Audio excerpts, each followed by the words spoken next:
it is good to reflect about the resurrection incident. And there are so many rumors also were present about the resurrection incident, because we read in the Bible itself, there is a rumor that the Jewish people, especially the leaders, they were spreading it among the Jewish people. And one of those rumor was this. Gospel of Matthew chapter 28, and we read verse 11. Verse 11. While they were going, some of the guard went into the city and told the chief priest everything that had happened. That means, while they were going, some of the guard came to know that Jesus is risen. They are the first witness, one of the first witnesses. They knew Jesus is risen, and they were so shocked, and they didn't know what to do, and they came and informed the chief priest. And then what did the priest say? The chief priest of the priest of the Jewish community. After the priest had assembled with the elders, the priests assembled with the elders, they devised a plan to give a large sum of money to the soldiers. The soldiers decided to betray the resurrection of Jesus in front of a large sum of money, just like Judas, who witnessed the mighty miracles of Jesus. Jesus raised Lazarus from death. Jesus raised many people from death. Jesus healed many people. Jesus walked on the water. Jesus multiplied 5 loaves of bread for 5,000 people. Judas was a witness for all these. But still, he betrayed Jesus for 30 pieces of silver coin. No wonder these soldiers who witnessed such a mighty miracle of resurrection, they also betrayed Jesus for a large sum of money. So they collected the large sum of money and telling them, the priest in the Jewish religion, they told to the soldiers, you must stole him away.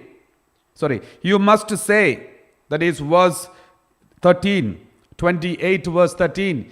You must say that his disciples came by night and stole him away while we were asleep. This is one of the greatest lies in the whole history of humanity. You know why? Because there are so many foolish things involved in this statement. First of all, remember, when Roman cohort is taking guard of a tomb, an important tomb, there are minimum 6 soldiers. One cohort means minimum, one group of soldiers who are taking care of the tombs officially, appointed by the government, the Roman government. They are normally consisting of minimum 6 soldiers. That means there were 6 soldiers who were taking guard of the tomb of Jesus for the 3 days after the Friday. From the Friday till the Easter day, the 3 days, the 6 soldiers were taking care of the tomb. And now they say in this statement, they said, you must say, his disciples came by night and stole him away while we were asleep. Just imagine, at night all the 6 soldiers were sleeping. All the 6 soldiers were sleeping. And secondly, if anybody violate the duty that is entrusted to them, according to the Roman rule, that soldiers should be killed. Because any disobedience to the command of the Roman ruler is a disobedience to the Caesar himself. Not only to the head of the soldier, but it is a disobedience to the Caesar. Therefore, any soldier who disobey the command should be killed on the spot. That is the rule of Roman government. Here, all these 6 soldiers, they were guarding the tomb of Jesus. They all were asleep. So everyone was asleep. It is unimaginable. Second, all of them violated the Roman government's rule. That is also unimaginable. And the third one is the funny thing. What is the third one? They were all asleep, but they saw who took the body of Jesus. They all were asleep, but they saw who took the body of Jesus. And these are the contradictions we can see in one statement. And the next word says, verse 14, if this comes to the governor's ears, we will satisfy him and keep you out of trouble, because anyone who violates the rule of the Roman government should be killed. So they said, we will show our influence and influence them and bring you out of these, and you won't be in problem. We read verse 15. So they took the money and did as they were directed, and this story is still told among the Jews even to this day. This story is still told even to this day.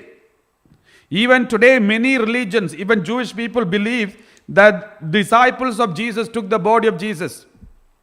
And in Quran or Islam, they say Jesus never died on Mount Calvary, on the cross.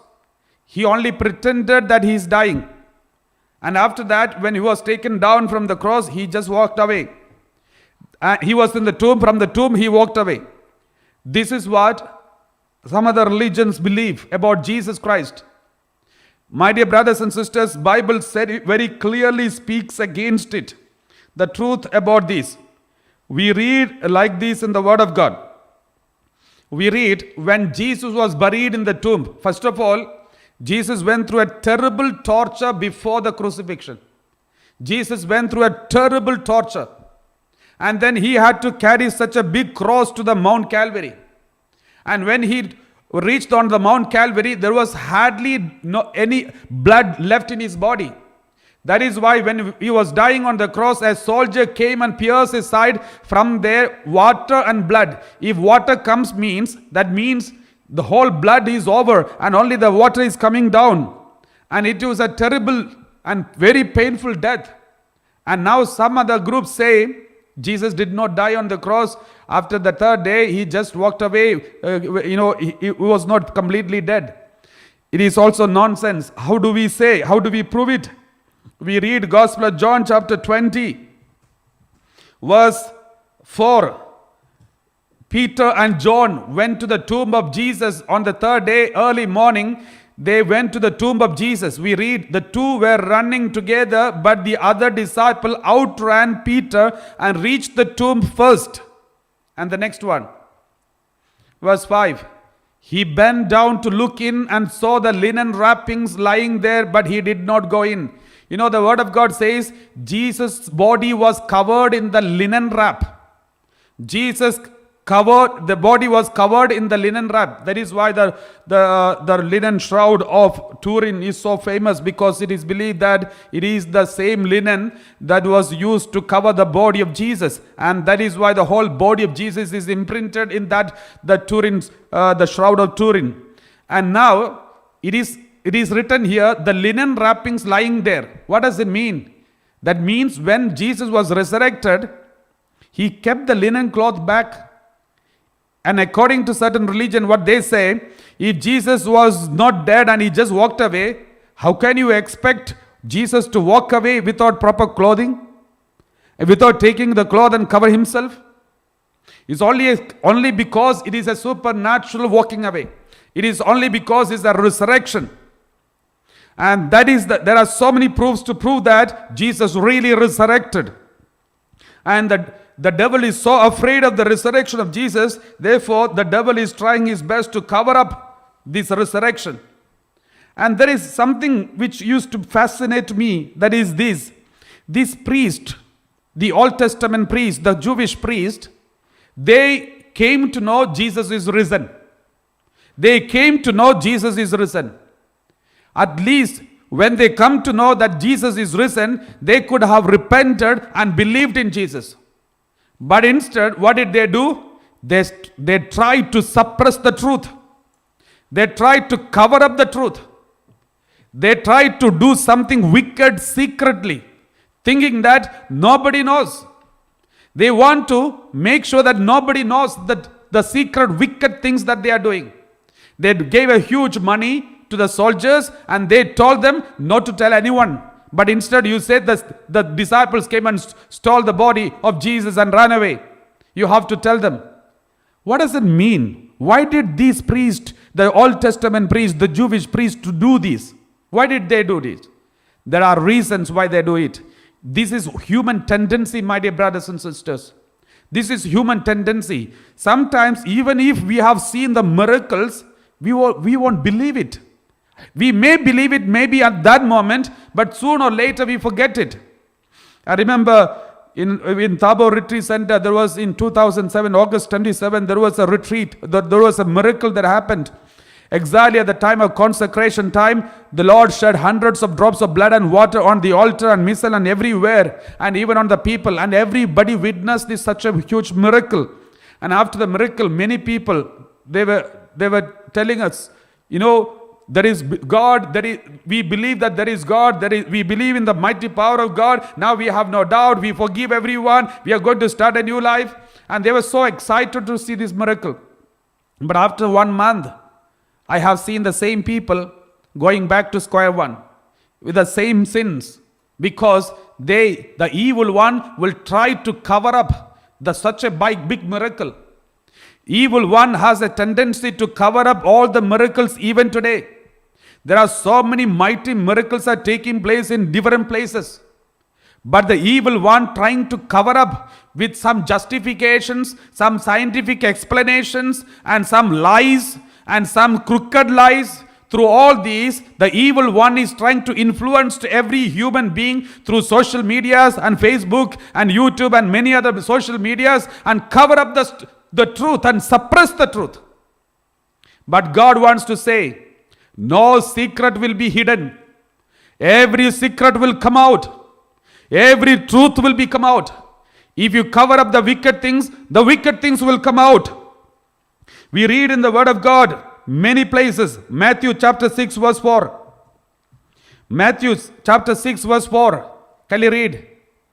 So that your alms may be done in secret, and your Father who sees in secret will reward you. Your Father sees everything in secret. All whatever that you do in secret will reward you. This is the promise of God. The Father will reward you. Verse 6. Continue.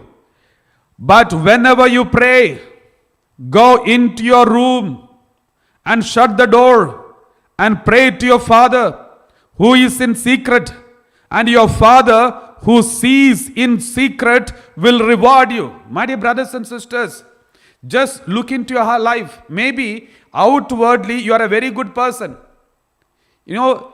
Somebody said, I remember somewhere I read this statement, your true color comes out in your home, especially when in your room. Your true color comes out in your home, or especially in your personal room. When you are alone at home, or when you are with your family members, your true color will come out. When you are alone in your room, your true color will come out. Just look into your life and see what you do normally when you are at home. How is your behavior inside your home, and how is your behavior outside your home? That shows whether you have integrity or whether there is duplicity. And I remember some time back. Okay, before that, let me read one more passage. Gospel of Luke chapter 8 verse 17. Luke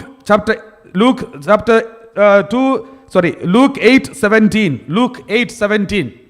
For nothing is hidden that will not be disclosed, nor is anything secret that will not come known and come to light. Everything hidden will come out. If I have a secret sin in my heart, it will come out today or tomorrow or sometime. It will come out. Otherwise, I have to disclose it in front of God. If I don't disclose it to God through sacrament of confession, it will come out of my body. Sometimes it will come out through a sin. Sometimes it will come out through some kind of behavioral defects. We read in the Word of God, Luke chapter 12 verse 2. Luke chapter 12 verse 2. Luke chapter 12 verse 2. The Word of God says, nothing is covered up that will not be uncovered, and nothing secret that will not become known. Nothing is covered up that will not be uncovered, and nothing secret that will not become known. And we read one more passage, Matthew 10:26. Matthew 10:26. Matthew 10:26. So have no fear of them. For nothing is covered up that will not be uncovered, and nothing secret that will not become known. Hebrew chapter 4 verse 13. Hebrew chapter 4 verse 13. Hebrew chapter 4 verse 13. And before him no creature is hidden. My dear brothers and sisters, before him no creature is hidden. Not even virus. No creature is hidden. But all are naked and laid bare to the eyes of the one to whom we must render an account. All are naked and laid bare to the eyes of the one to whom we must render an account. We will have to give an account in front of God. We will be laying bare naked in front of the Almighty God who created us. We cannot hide anything from the presence of God. Sometime back, one lady, she came and said, and she was telling us, Father, I don't know what is happening to me. I cannot love my husband. I'm struggling. I want to love him, but I'm not able to love my husband. Then we prayed together, and the Lord said one message for her. The Lord gave her one message, that is, remove the wicked thoughts from your mind. And then she admitted that she always think about a film actor, and she is in love with him, though he doesn't know about this, but she is in love with him. She is always imagining him. She is always thirsting that film actor should be her husband, and she is all psychologically or maybe emotionally she is attached to that man, the film actor. Though it is not a mutual, it's only one-sided, but still that was a big block for her to love her husband. It was only secret only in her heart. Nobody knew it. But God told her, remove this wicked thought from your mind. And then she repented. She knew this is the reason she was not able to love her husband. My dear brothers and sisters, as long as there is unholy thoughts in our mind, it will come out through some kind of reaction in your body, sometimes even sickness in your body, some kind of behavioral defects in your body. I remember one day, one lady came, and she came for the retreat, and she said, Father, every time when I lie down on my bed, I feel a snake is moving in my body. I feel a snake is moving around and through all over my body, and I'm not able to sleep. I'm so disturbed, and all dirty thoughts are coming to my mind. And the Lord gave her a message. The message the Lord gave was, forgive your teacher. Then when it was told to her, forgive your teacher, she started screaming and crying. And the reason why is, when she was small, she was abused by her teacher. And though she was abused, she did not resist it. She enjoyed it. So she didn't know what was happening to her, but she just permitted it. But now it is coming through her. It is coming recurring in her mind unknowingly. And the Lord asked her to forgive her and pray for the teacher, so that she will be completely freed. Because that teacher must have committed many sins to many people. By praying for her and forgiving her completely, she will be set free. And let us read one more passage from the Bible. Psalm 90 verse 8. Psalm 90 verse 8.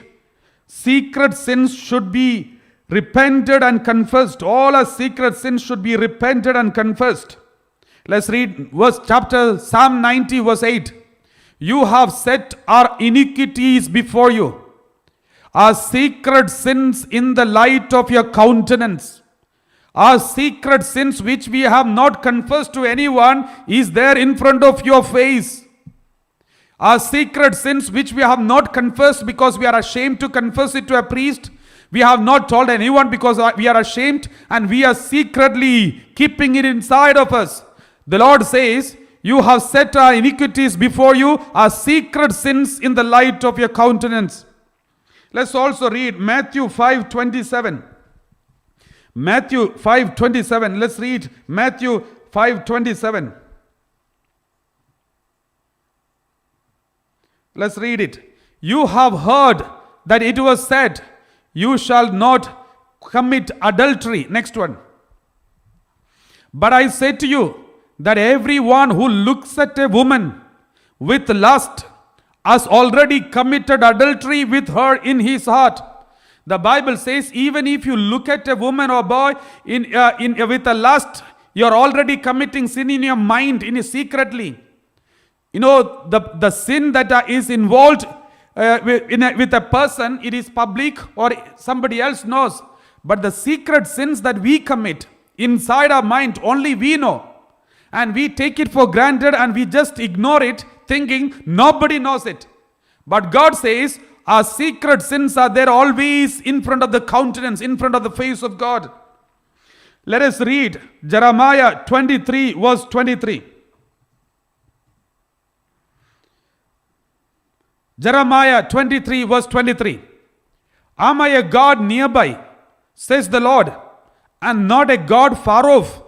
Am I a God nearby, says the Lord, and not a God far off? Next one, verse 24. Who can hide in secret places so that I cannot see them? All the secret sins will be open in front of him. He says, who can hide in secret places so that I cannot see them? Do I not fill heaven and the earth? Do I not fill heaven and the earth? My dear brothers and sisters, we cannot hide anything from the presence of God. We need to repent of all the sins. Why do I say this? Maybe there are many sins which nobody knows. Only we know, not even our confessor know. It is our duty to confess our sins and get rid of all the secret sins. Because only when we remove the sins which are there in front of the face of God, only then God's blessing will come to you. Come to each and every one of us. I remember one word which touched me, that is Gospel of Matthew chapter 24 verse 19. When the desolating sacrilege, when God was speaking about the distractions, the future distractions, many people say it is an apocalyptic prophecy. But let us take this passage. This is very important. Woe to those who are pregnant and to those who are nursing infants in those days of persecutions. In those days of terrible days, woe to those who are pregnant and woe to those who are nursing infants in those days. What does it mean? Is it being a pregnant, is it something bad? Nursing infants, is it something bad? Why does God say, woe to those who are pregnant and to those who are nursing infants in those days? It means there are some spiritual fathers who give the interpretation to this. It means those who are pregnant means those who are carrying some secret sins inside. The past sin. Those who are carrying secret sin. Those who are nursing infants means those who are in the habitual sins. Those who are committing sins daily. Habitual sins. Those who are pregnant means those who are carrying without repentance the old sins. Those who are nursing infants means those who are carrying habitual sins. Woe to them, because they will not get a chance to repent. They will not get a chance to confess. They will not get a chance to go back to God.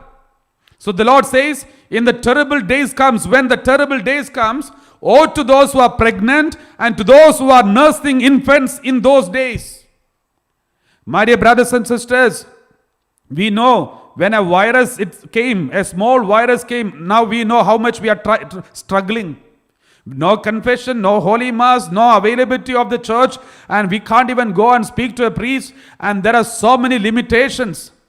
Just imagine, if you have entered into the lockdown with terrible sin of mortal sins, and you did not get the chance to go for confession, how much it is eating you up inside. How much painful it is inside of you. Thank God the church has given us the consolation saying, don't worry, make an act of contrition and promise to God that as soon as the lockdown is over, you will go for a confession at the earliest. Therefore, your sins which you confess to the Lord will be accepted as a confession. This is what Pope gave us, a special general permission. Thank God for that. But otherwise, just imagine if something like this happens and we didn't get a chance to go for confession and we are locked down inside, how terrible it is. And that may be the reason why God said, in those terrible days, woe to those who are pregnant and woe to those who are nursing infants. That means also woe to those who are carrying old sins without repentance, and woe to those who are having habitual sins. Let us read another passage. Proverbs chapter 28 verse 13. Proverbs chapter 28 verse 13. Proverbs chapter 28 verse 13. Can you read? No one who conceals transgressions will prosper, but one who confesses and forsakes them will obtain mercy. No one who conceals transgressions will prosper, but one who confesses and forsakes them will obtain mercy. My dear brothers and sisters, that may be the reason John Paul II, Saint John Paul II used to go for confession frequently. If possible, every week he used to go for confession. Not because he used to commit big sins, but because even minute sin he wanted to get rid of. Saint Dominic Savio, a small boy, he used to go for confession every third day or fourth day because he wanted to get rid of all the sins. It is not, the modern psychologists may call these scrupulous mind. This is not scrupulous. The psychology and many other people can call these kinds of holy people with these kinds of wrong names, but these are sincere people who wants to lead a sincere holy life. Therefore, they used to go for confession every third day or fourth day. My dear brothers and sisters, therefore, make sure that you repent of all your sins and go for confession. We read 2 Corinthians chapter 5 verse 10. 2 Corinthians chapter 5 verse 10. We read like this. 2 Corinthians chapter 5 verse 10. We read, for all of us must appear before the judgment seat of Christ, so that each may receive recompense for what has been done in the body, whether good or evil. Everything that we do in the body, whether good or evil, we will have to give an account in front of God, my dear brothers and sisters. Everything good or bad that we commit in our body, we have to give an account in front of God. Therefore, make sure that we repent and confess it and get rid of it. Let's read one more passage. Ecclesiasticus chapter 12 verse 14. Let us read this. Ecclesiastes chapter 12 verse 14. We read like this.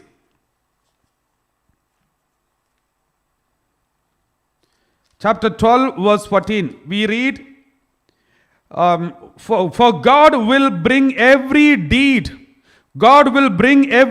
into judgment, including every secret thing, whether good or evil. For God will, Ecclesiastes chapter 12 verse 14. For God will bring every deed into judgment, including every secret thing, whether good or evil. Jeremiah 2:19. Jeremiah 2:19. We read like this. Jeremiah 2:19. Your wickedness will punish you, and your apostasies will convict you. Know and see that it is evil and bitter for you to forsake the Lord your God. The fear of me is not in you, says the Lord of God of hosts. My dear brothers and sisters, if there is any secret sin which you have not confessed so far, promise to God that you will confess it at the earliest as soon as you come out of the lockdown. Make sure that every sin should be confessed, because the sin is there, even secret sins, especially the secret sins are there always in front of God. Public sins, we are already maybe judged, but the secret sins, nobody judged, even we have not judged it. Therefore, we need to bring it to the judgment in front of God in the confessional and get it judged so that we may be freed. And we read Isaiah 59 verse 1 and 2. Isaiah 59 verse 1 and 2. Let's read. See, the Lord's hand is not too short to save, nor his ear too dull to hear. Rather, your iniquities have been barriers between you and your God, and your sins have hidden his face from you so that he does not hear your prayer. Your sins have hidden his face from you so that does not hear. Let's read Isaiah 29 verse 15. Isaiah 29 verse 15. Ha, you who hide have planned too deep for the Lord, whose deeds are in the dark, who say, who sees us, who knows us. Now the Bible says, you who hide a plan too deep for the Lord, whose deeds are in the dark. They commit sin in the darkness and they say, who sees us, who knows us. You know, there are people who are committing terrible sins secretly thinking that nobody knows.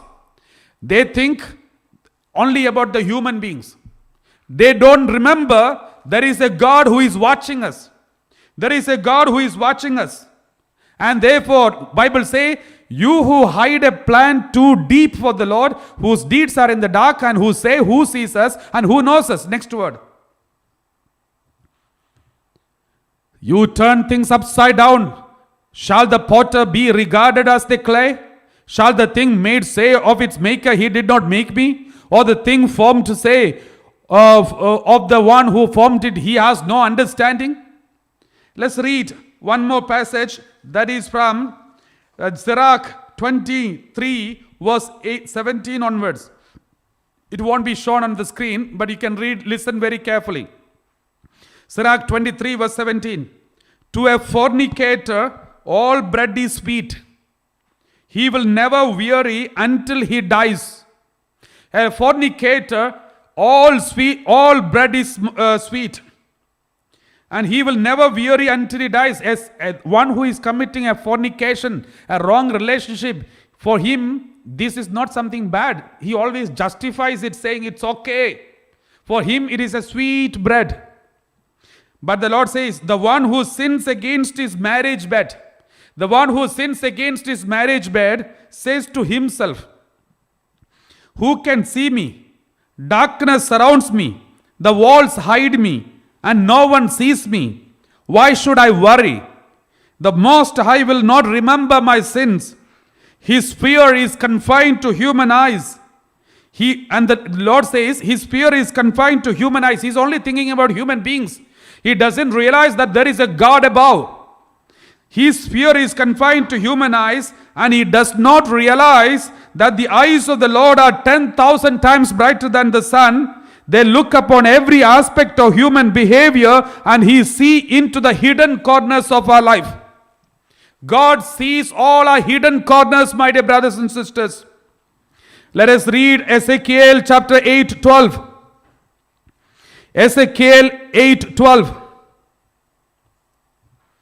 Ezekiel 8:12, we read like this. Then he said to me, mortal, have you seen what the elders of the house of Israel are doing in the dark, each in his room of images? For they say, the Lord does not see us. The Lord has forsaken the land. The Lord says some people are committing sins secretly in their room, thinking that nobody knows. God is convicting all our secret sins, my dear brothers and sisters. The Lord says, then he said to the prophet, mortal, have you seen what the elders of the house of Israel are doing in the dark, each in his room of images? For they say, the Lord does not see us, the Lord has forsaken the land. Next one. Verse 13. He said also to me, you will see still greater abominations that they are committing. I will show you the secret sins of these people, the greater abominations that they are committing. Next one, verse 14. Then he brought me to the entrance of the north gate of the house of the Lord. Women were sitting there and weeping for Tammuz. Next. Then he said to me, have you seen this, O mortal? You will see still greater abominations than these. Next, verse 16. And he brought me into the inner court of the house of the Lord. There at the entrance of the temple of the Lord, between the porch and the altar, were about 25 men with their backs. They filled the land with violence. Continue verse 16. Once again read 16. And he brought, we read like this, Ezekiel chapter 8 verse 16. We read like this. And he brought me into the inner court of the house of the Lord. There at the entrance of the temple of the Lord, between the porch and the altar, were about 25 men with their backs to the temple. With their backs to the temple of the Lord and their faces toward the east, prostrating themselves to the sun toward the east. They were worshipping sun. God saw it. They were doing it secretly, but God saw it.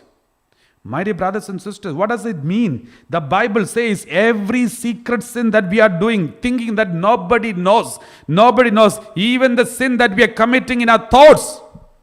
Everything is known to God. Nothing will be hidden from God. The Bible says very clearly, nothing will be hidden. Everything is known to God. My dear brothers and sisters, therefore let us repent of all the sins that we commit, even the secret sins, especially the secret sins, so that God will forgive all the secret sins that we have committed if we have not repented. Any attitude, any attachment to wrong people, any attachment to anybody which is not permitted, extramarital attachment, premarital attachment, these are dangerous. We read like this, Sirach 37 verse 17. The mind is the root of all conduct. The mind is the root of all conduct. It sprouts 4 branches, good and evil, life and death, and it is the tongue that continually rules it. Father Anthony was speaking to you about the power of the tongue, the sins of the tongue. And now I want to tell you, what comes out the tongue is the result of what is going on in your mind. Therefore, that's what here it says. The mind is the root of all conduct. It sprouts 4 branches, good and evil, life and death. And it is the tongue that continually rules them. The tongue is continually ruling them. Therefore, my dear brothers and sisters, make sure, just imagine what is coming out of your tongue.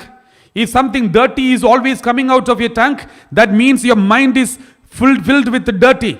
Something anger is coming out of your tongue, that means our mind is full of anger and hatred and revenge. If something lustful is coming out of your tongue, that means our mind is full of lust. Something lie is coming out of your mouth, always tongue, then our mind is full of lies. We are devising lies in our mind. And this is how we come to the conclusion what is going on inside of us. Let us read this word of God. John 3:20. John 3:20. John 3:20. Let us read John 3:20. The word of God says, "For all who do evil hate the light and do not come to the light, so that their deeds may not be exposed." I always used to think like this. The Catholic Church, the church always does good to the society. The church never teaches anybody to attack anyone, hate anybody, but our church always teaches everyone to forgive and love. The church is running so many hospitals, schools and orphanages, taking care of so many homeless and so many people. The church is doing lots of charitable institutions in the whole world. The charity itself, the human beings started speaking about charity, that is because of the church, because of Jesus. In the history we know all the lepers were considered outcast and they were thrown into the cave. Nobody never used to dare to touch any leper and console them. In the history of Jewish community, for the first time somebody embraced or somebody touched a leper is Jesus. And Jesus touched the leper and then he healed the leper. And he said, "I have compassion for you." And that's how all the charities of the Christianity started. My dear brothers and sisters, now the whole world is taking up charity. The whole governments and everywhere people are taken care, and homeless are taken care, and lepers are taken care, sick people are taken care. Who taught us? Jesus Christ. This is very important, my dear brothers and sisters. This is very important. And therefore, always remember, your mind should be holy in the presence of God. A driver who is driving his car through the motorway, if he is exceeding the limit, the speed limit, he will never be able to drive the car peacefully, because he will be haunted by the fear of being caught by the traffic police. But if he is always obedient to the law, he will be able to drive the car peacefully. The same way, if you are carrying anything unholy and evil in your mind, you will never rest in peace. You will never be able to sleep peacefully. But if we are breaking the speed limit, if we are breaking the law, we will never be able to be at peace, because we will have the fear of being caught. Let us close our eyes.